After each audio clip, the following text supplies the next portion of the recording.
آیت اللہ سید محمد باقر لکھنوی علی اللہ مقامہ۔ باقر العلوم آیت اللہ سید محمد باقر رضوی شب جمعہ 7 صفر المظفر 1286 ہجری شہر لکھنؤ میں پیدا ہوئے۔ آپ کے والد ماجد آیت اللہ سید محمد ابو الحسن اور جد پدری آیت اللہ سید علی شاہ کشمیری لکھنوی تھے۔ باقر العلوم کے جد مادری ممتاز العلماء سید محمد تقی صاحب تھے، اس لیے آپ کی ولادت بر صغیر کے 2 بڑے خاندانوں کی خوشی کا باعث بنی۔ باقر العلوم نے ابتدائی زندگی اپنے والد کے زیر سایہ گزاری۔ اس کے بعد ادب، ریاضیات، حیات، منطق و فلسفہ، کلام، ابتدائی فقہ و اصول، درایت و حدیث اور تفسیر کی تعلیم، استاد ریاضیات و معقولات مولانا شیخ تفضل حسین فتح پوری اور منقولات مولانا سید حیدر علی لکھنوی سے حاصل کی۔ کچھ ہی عرصے میں تمام مقدمات میں کمال حاصل ہو گیا۔ اس کے بعد تکمیل فقہ و اصول کے لیے اپنے والد علام کے سامنے زانو ادب طے کیا اور 15 سال کی عمر میں درجہ اجتہاد پر فائز ہوئے۔ اجتہاد کی تائید آپ کے والد ماجد نے بعض اکابر علماء سے اس انداز میں کی: الحمدللہ سید محمد باقر سلمہ درجہ اجتہاد پر فائز ہے۔ 1301 ہجری میں آیت اللہ سید محمد ابراہیم کی دختر نیک اختر سے عقد مسنون ہوا۔ باقر العلوم سن 1302 ہجری میں اپنے والد ماجد کے ہمراہ نجف اشرف تشریف لے گئے۔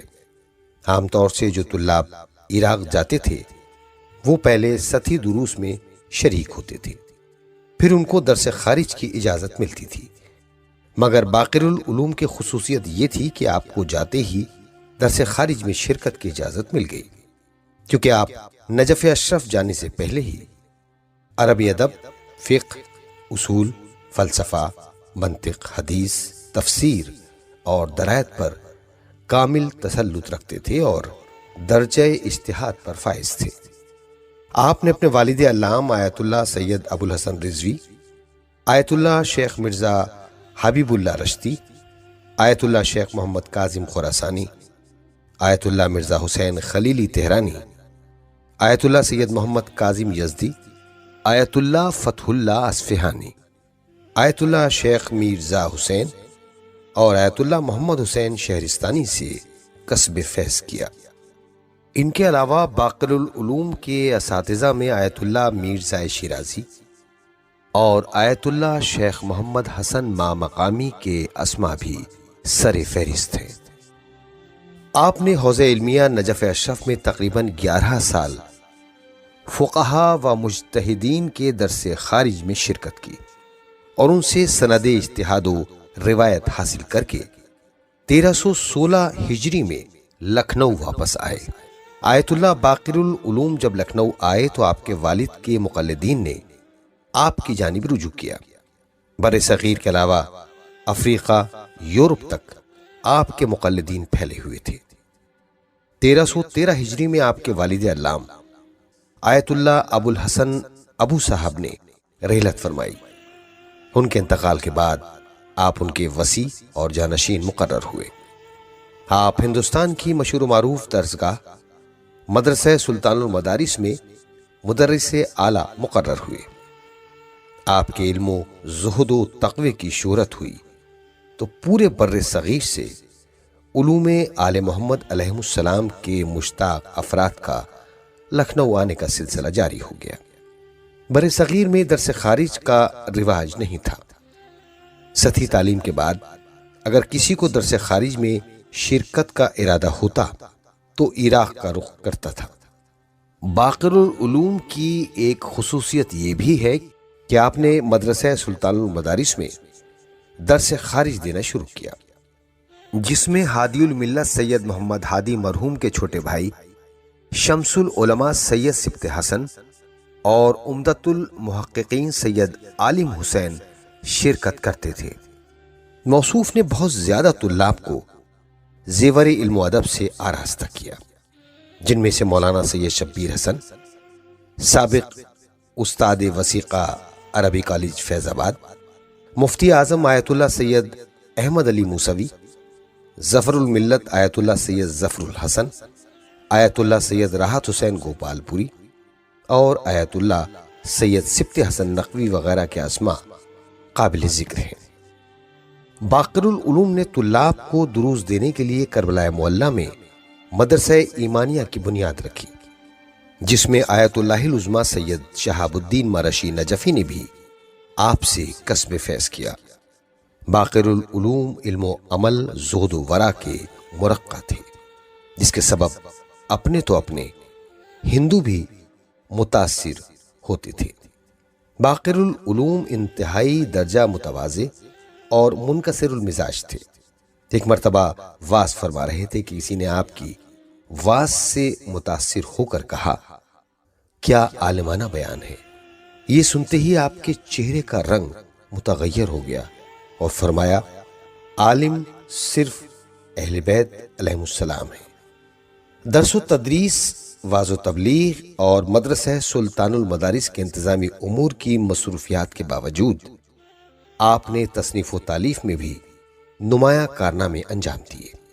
آپ کی ہر تالیف اپنی مثال آپ ہے، جن میں سے الافادات الباقریہ، مجالس باقریہ، منہج الیقین و صحیفۃ المتقین، المواعظ الباقریہ، صوب الدین النوافس اور القول المصون فی فسخ نکاح المجنون وغیرہ کے اسماء قابل ذکر ہیں۔ اس کے علاوہ آپ کی کچھ اور بھی کتابیں تھیں جو مفقود ہو گئیں۔ باقر العلوم عربی، فارسی اور اردو کے عظیم شاعر تھے۔ مولانا عالم حسین نے آپ کے اشعار کی تعداد 5000 سے زیادہ بتائی ہے۔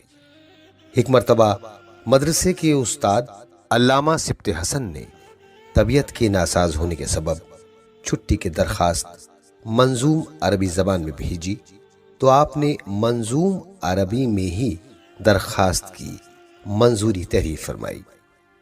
آپ ایک ادیب، شاعر، متکلم، فقیہ اور اصولی کے ساتھ ساتھ زبردست عابد و زاہد بھی تھے۔ مولانا سید مرتضیٰ حسین مطلع انوار میں لکھتے ہیں، آپ کو امام حسین علیہ السلام اور کربلا سے خاص عشق تھا۔ متعدد مرتبہ زیارت سے مشرف ہوئے اور 1346 ہجری میں آخری سفر تو یوں کیا جیسے خاص طور سے طلب کا حکم آیا ہو۔